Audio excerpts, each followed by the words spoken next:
This is that Stonewall. Now, that controversial charity that some people argue pushes the transgender ideology, whatever that means exactly.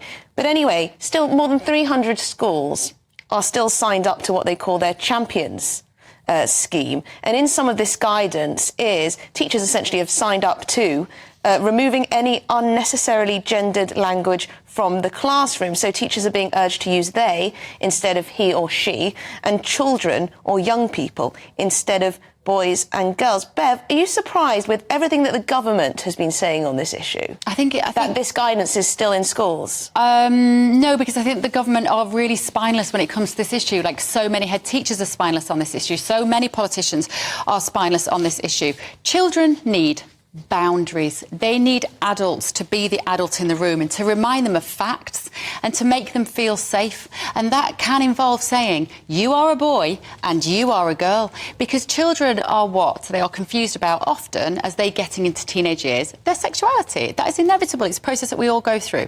And what they don't need is teachers confusing them on that journey by saying, oh, well, maybe you're actually a girl or maybe you're actually a boy. We need to remember that biological sex is real. And we need to tell children that's okay. Now, Kevin, this is just advice from Stonewall, and of course the schools can decide what they, listen to out of Stonewall. But is it a concern that this many schools are still signed up to what some would consider quite an extreme lobby group?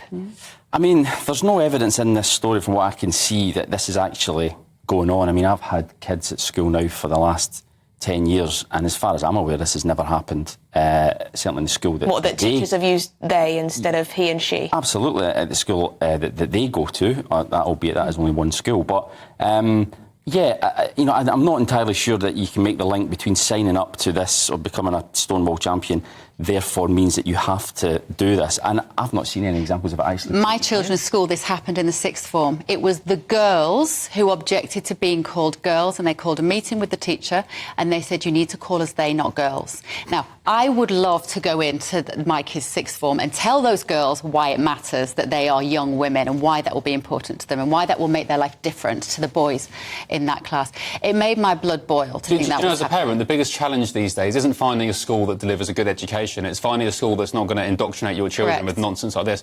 Teach them the girls basics. Are doing, and the girls are doing it themselves. They're doing it themselves. They want some kind of revolution. Story, There's a private school. This happens quite a lot of private schools as well, single-sex schools where, they make a stand and say, I want to wear skirts. Well, where do they get the idea from? They're being encouraged by teachers. Yeah. But their problem is, they get the idea. It could be social media. They are on social media. The idea from social media, because they are bombarded by very powerful information all day. But that is when you need the teachers to be the adults in the room and to say, enough. Okay. Right, girls. On that note, that's all we've got time for. Thank you very much for your time, Bev Turner and Kevin Schofield.